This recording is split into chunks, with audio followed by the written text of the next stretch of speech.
everybody. Welcome. Thanks for coming to KROQ. Appreciate you. Let's bring the band out for real. Make some noise for Shinedown.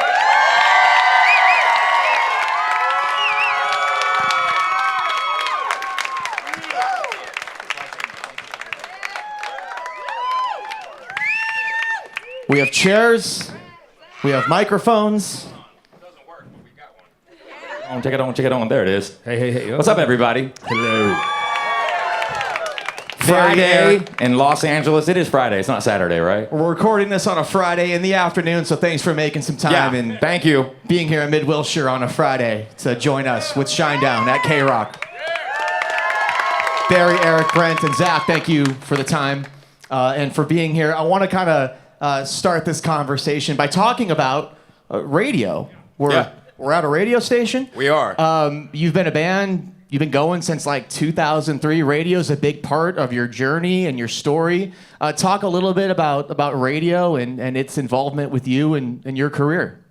Well, for the band's career, radio built the band. I know that we live, in a society where music can be consumed much more free now than ever, which I think is a great thing. But at the end of the day, for us personally, terrestrial radio is like extremely important to us. And, you got 50 states in North America. It's different in different countries, but like in the US, you have all of these cities and they have multiple towers and, the stations curate to, the people in that city and what they're into and their identity in a lot of ways. So radio is very specific to that culture in that city. But the reality is this, like I've said it to people before, streaming in today's world, you're up against on a daily basis 140,000 songs uploaded a day. And people will ask us, what's the significance between radio and streaming? Streaming will get you music played, radio will give you a career. Hell yeah. Thanks, Brad. Appreciate that answer. That's awesome. Zach, I see you with those Jordan 4s over there. Yes. Nice heat on those feet. Appreciate it. It's been suggested by Shinedown fans that Shinedown is kind of like, a band for everybody. Wondering if you can kind of dig into that and talk about that a little more. I think that comes down to how we treat each other mostly and how people see us. Like, we get along better now than we ever have, and we've never had like a bunch of problems with each other. I've always said you can fool some of the people some of the time. You can't fool all the people all the time. So I think that subject matter. Didn't of Bob song, Marley say that? I think so. Yeah. I think I read that on a popsicle stick when I was younger, but. Just making sure. Everything's gonna be all right. I think that he definitely said that. Shout out to Marley.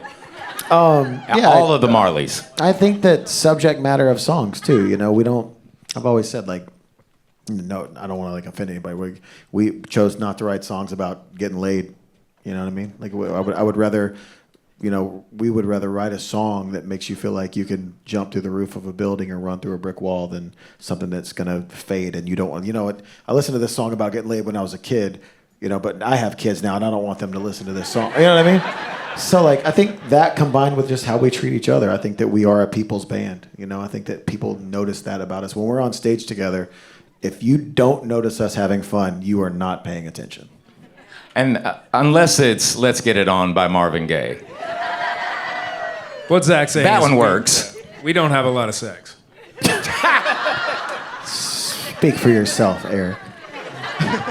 I'm a sex machine, dude. It's my middle name. Like one of those weird ones? Yeah. Y'all seen the new South Park episode? Anyway. Love the new South Park episode. Speaking for myself here. Brent, Shinedown, you were signed to Atlantic like over 20 years ago, right? 24 years ago. 24 years ago now. A lot of ups and downs in those early days. Dropped, re-signed. And I know there was a big emphasis on trying to figure out like the right direction, the right sound, the right people to work with when it comes to Shinedown. How did these three wonderful gentlemen come into your life and what made them the perfect fit for what you were doing and for Shinedown? You are looking at an extremely grateful and lucky man that I have these three men sitting beside me right now. Because here's the thing. Look, it's 100%, it's a band. like it's a marriage. Like I love these guys. I grew up an only child, but for the better part of the last 24 years, I've had the 3 greatest brothers that I could ever ask for. I think that, I can look, we have a good way of looking at it, at least through experience. We're very proud of the last 20 years, but we're focused on the next 20 years. And that's kind of how we look at it. It's very rare to be in a band and have a band member like Eric who is multifaceted in a lot of ways. I can say this about him, he won't say it about himself. He's a savant. I don't know if some of you know this or not, but the last 2 records have been mixed, engineered, and produced by Eric. The record we're working on currently is being mixed, engineered, and produced by Eric. So, and I think sometimes there's a bit of mystery to us in a way, although I would like to think that we're very approachable. But the thing is that we set the bar so high. Like, don't ever think that we're walking in there when we're writing these records or when we're putting shows together. Again, having somebody like Zach Myers in the band that has a extremely vivid imagination for show production and puts these shows together along with our partner, Mitch Schillinger. And I just think about all these different dynamics of who we are and what we mean. And then when I think about Barry, I just count to 4 and hit things. No. But seriously, like he 1,000% is he's the rock. I mean, and what I mean by that, like he keeps us grounded. He's our anchor more than anything. He's a brilliant drummer, but like he keeps us all grounded, and to realize how fortunate we are to be able to do this for a living, My granny always told me, she said, find something that you love more than anything in the world and you'll never work a day in your life. Love that. That's awesome. Eric, talking about the new record, which is due out in 2026 at some point. That's next year for those keeping track of your calendars. I like that at some point. Yeah. That helps me out a lot. Do we have a general window when that might be released? How's the recording process going? We have 3 songs out there in the world already. I read an interview, an article where Brent said, I think he said the record is 95% done.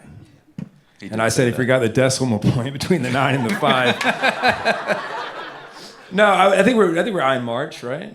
Yeah. Yeah. That's what we're eyeing. Honestly, this record has been way different than any of the others. Usually we go in and write 30 plus songs and choose 10 to 15 of them to record, 10 of them go on the record, that kind of thing. And this one has been, we're sort of writing and mixing and recording as we go.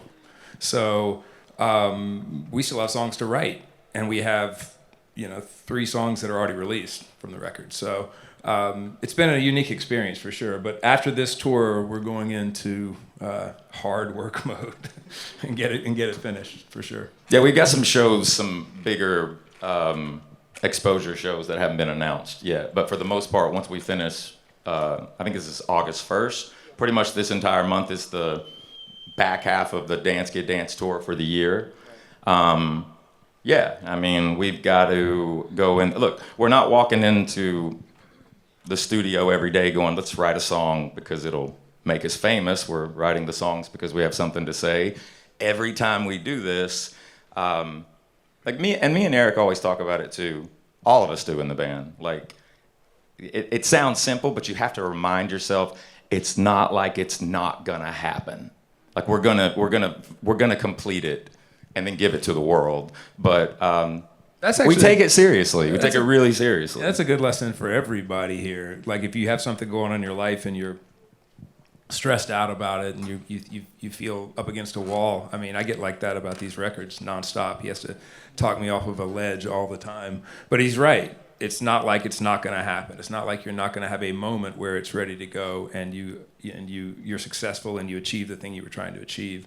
And I think maybe if you retain that sort of thinking in every aspect of your life, it could be wildly helpful for you. I haven't figured it out yet, but when I do, I'll let you know. We're a constant work in progress. You give great advice and don't take your own advice. Well, like that's what a therapist is, right? Someone with a completely wrecked life who can help everybody else. Is there one thing in particular that you kind of focus on or do with regards to mental health and just trying to get through the pressure of that? What you just said, just try to get through. I mean, I'm not. That's kind of jokey, but it's actually not. It's you know, every day is a different experience sometimes, and every day I wake up. I mean, it's going to sound maybe weird, but I wake up with a different person in my head sometimes, and I have to negotiate with those people and push through. But I mean, honestly, if I'm being honest, staying physically sound, I do it for my mental health, not for my physical health. Like the wrestling matches that I have with myself when I'm in a workout or on a run, I don't listen to music when I'm in there. It's all about this. And the other thing is you know, having faith in something greater than yourself, and faith has really helped me out a lot. So you know, I stay plugged into those things, and I have family, and I have a great wife. We've been together for 30 years, and she puts up with me, and so yeah, those things are I mean, that's about it, man. The rest of it is just up to me to and up to you all as well. If you struggle with those things, it's really just about you know, it's a lot like people that struggle with addiction and that kind of thing. It's just one day at a time. It's one thing. Just take the next step. Just one step in front of the other. And I know that's cliche, but stereotypes and cliches are in place for a reason. So It's one of the positives about being in a band. You're not alone. You know what I mean? Like you can bounce things off each other. yeah, literally, like these are my therapists. If I'll put my wife in that. Those four people, and I always have this thing. I'll say, don't make your friends your therapist. And again, I don't take my own advice. Like band members, it's family, it's an extension of yourself.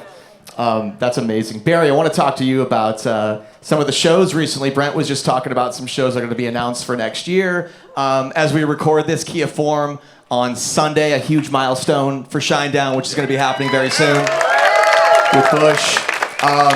You played MSG in New York a few days ago for the first time ever. What was that like? It was amazing. You know, I had to pinch myself. For us being together as long as we have, open for so many legendary bands as well, to be the first time we as a band has ever stepped in that building, headlining it and selling it out, that's huge. And it's because of all of you, so thank you. Yes, thank you. It's one of those milestones that you look at and you go, wow, that's amazing. But like Brent alluded to earlier, we're still looking at the next 20 years, so we have more work to do. Right. You know, let's go to the stadium. So as proud as we are, I'm not, and I think the rest of my guys I can speak for, aren't ones to look back very often. We don't look back because we're still working and still want to do so much more with this band and for this band. So very honored, but I'm already on the next step. I love that. Not looking back, looking forward. On the topic of looking forward and maybe using your voices for some good and some change, Brent, I read somewhere that you had interest in speaking with the CEO of the Recording Academy not too long ago. Yeah. Harvey Mason Jr., who's the Harvey's CEO. awesome. Did you end up having a meeting with him? I've had multiple meetings with him. How are those going? I know you have a lot of passion and emphasis to try to get through the importance of rock and alternative music. Yeah. So talk about those talks and, you know, those meetings and how you kind of think the Grammys are going to be focusing on rock music in the future, hopefully. Well, the one thing, you know, because I'm representing the band in these meetings and what have you, but I needed to get knowledge from him how the Grammy, the Academy itself actually functions. Because I'm going to tell you right now, you think you know how it works and you have no idea. Like, it's really, really detailed in the amount of people that are involved, how you have to register, how you have to have membership to actually have a vote that's going to count. Whether you're a musician, a songwriter, an executive at a record label, you know, major or not, if you're a studio engineer, all these different things are factors in them deciding the ballots and then and the categories of how many actual, the categories themselves, I was blown away by how many there actually was. But the point of me asking Harvey to sit down with him and talk to him, you know, I said, listen, I think what is occurring in the world of heavy metal, rock, hard rock, however you want to look at it, active rock, how these terms that get thrown around, it's I think there's a bit of a disconnect in what you feel the size of the audience is and the diversity of the community. And why I said that was I think that if we can talk about how can we get some of these bands to have, not only viewership, on the Grammys, I said to him, you're talking about a culture and a community of people just in rock and roll that is, you're not talking about tens of thousands or hundreds of thousands, or you're talking about hundreds of millions of people. Some of the largest festivals on the planet are based in heavy metal, hard rock, or just rock music in general. So being a band like ourselves, we look at rock and roll as a way of life more than anything. And, I say this a lot, I bring this up. When NWA was inducted into the Rock and Roll Hall of Fame, Ice Cube got up and he said, this is one of the coolest things that he could have said. Rock and roll is a spirit. Because I think NWA belongs in the Rock and Roll Hall of Fame like anyone else, It's a lifestyle. It's a way of life. Yeah, it's culture. Exactly. It's culture. Are you bringing an awareness to a culture? And that can be very diverse from all walks of life with different backgrounds and different ethnicities and all that. Everyone should be welcomed. So looking at the dynamic of this, I also had to be schooled, and I wanted to be schooled about how detailed the Academy actually is, because you have to have real membership in order for your vote to count. And if you're going to create a category, it can take a long time, and you have to kind of lobby for it to actually exist. What I can tell you is that we're still actively talking about this. He couldn't be more receptive, and he's 1,000% down, and we're trying to pave the way to get more exposure. And look, give it up. That's awesome.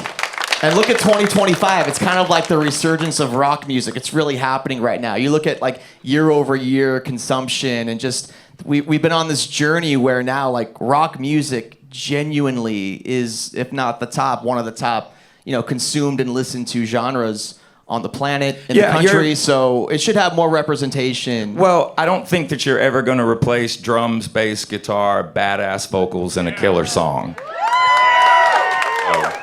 But and again, too, let me just say this: you're talking about four, very open-minded individuals here when it comes to music. Our palette is quite vast. We listen to everything, So, and it's not so much about rock music or metal music or alternative music or pop music or country music. I can go on and on. It's about all music. That's what matters. That's that human connection that we all have with each other. That's the most important thing. We have a drum set up here. We have a bass. We have guitars. We have vocals. We're going to get to that in a second. We stole all this stuff. We're going to get to the performance in a second. I want to get you out of here on this. We can talk all day. Really, thank you so much for taking the time and being here at KROQ today. For real, though. Thank you. Yes. There is one thing, though, that I want to say specifically about KROQ. If I go back to, and I won't be super, super long-winded, but Kevin Weatherly, man, I got to give Kevin massive, massive praise. Make some noise. Absolutely. That's actually the least long-winded you've ever been when you've said I'm not going to be long-winded about this. You proud of me? We all three are. We were staring at each other when you said. We're not. Usually, when you say we're not going to be long-winded about it, we think about the Twister movie. We're like, it's about to be some long wind up in this bitch. No, but we recently got a #1 on alternative radio for the first time in 15 years. I'm gonna tell you what Kevin Weatherly is. Kevin Weatherly is necessary. That's what Kevin Weatherly is. Because when we had Symptom come out, going back almost 2 years now, he was the first program director outside of a good friend of ours, James, in Chicago at Q101. But these two guys, specifically Kevin, came into his office, sat down with him, played him the song. And I love the fact that, he didn't give us the ad right away. He sat with the song, he listened to it because he cares about his listeners, he cares about KROQ. And I remember he called me, it was like on a Tuesday, he's like, we're gonna add the record, man. And he was the biggest game changer overall for the alternative format. And we really, really, really appreciate him. Yeah, and thank you for making the music, And yourself, by the way, thank you so much. Thank you, Appreciate thank you. I was on that call too. It's okay. No, man, that's a beautiful record, a really important song, and it was such a pleasure for us to listen to that in his office and to talk about it quite a bit. And we had a really, really good run with that. Yeah. 365, which you just mentioned, went #1 recently. So Shinedown's on fire. I want to get you out of here on one more thing before we perform. I'd be remiss if I didn't bring up the legend that is Ozzy Osbourne. Yeah. Just going down the line here, what he meant to you guys individually and the importance of Ozzy and Black Sabbath with regards to the influence and what it meant to Shinedown. I mean, I think, for anyone who plays music or even consumes music in any sort of way, I said this the other day, every ounce of music that you take in now, at least most of it, I would say 90%, would sound different if it wasn't for Black Sabbath and Ozzy Osbourne. Truly, it doesn't matter what it is. Think about somebody like T-Pain or all these hip-hop artists who use Black Sabbath riffs or use Ozzy riffs. It changed the landscape of music. There's lots of music that comes out that is in a genre that has already existed.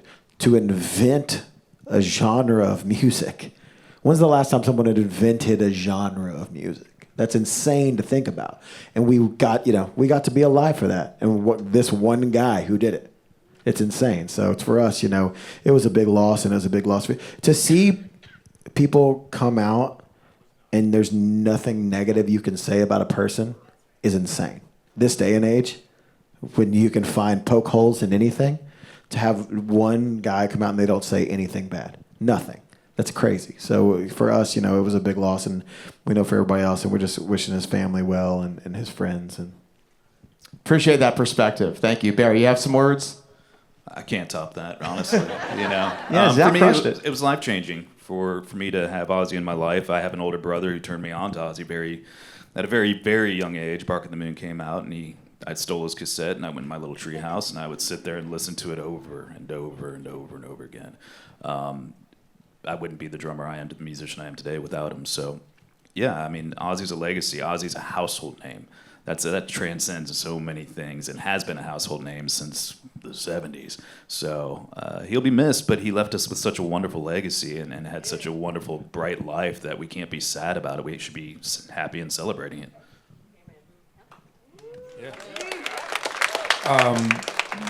Man, y'all make it hard. If I think about Black Sabbath and I think about Ozzy, at the time that music came out, there was this cacophony of voices that were very tonally similar to the music that was being played around them. And Ozzy was like this siren in the middle of all of that came out, and you couldn't ignore it, and it wouldn't be ignored. And what that brought us is that band and Ozzy brought us to a place where our darkness was accessible through music. There wasn't a lot of that. There was a lot of, you were coming out of the hippie era and all this other stuff. He kind of created, not he, but they, all of Black Sabbath, they created a community for the misfits, for those of us that are a little bent and our pieces don't fit quite right. And he was a mouthpiece for that and made it acceptable and gave us, threw those floodgates open for all the other bands that do that for us now. So I appreciate that. Top that, Brent. He will. It's fine. No.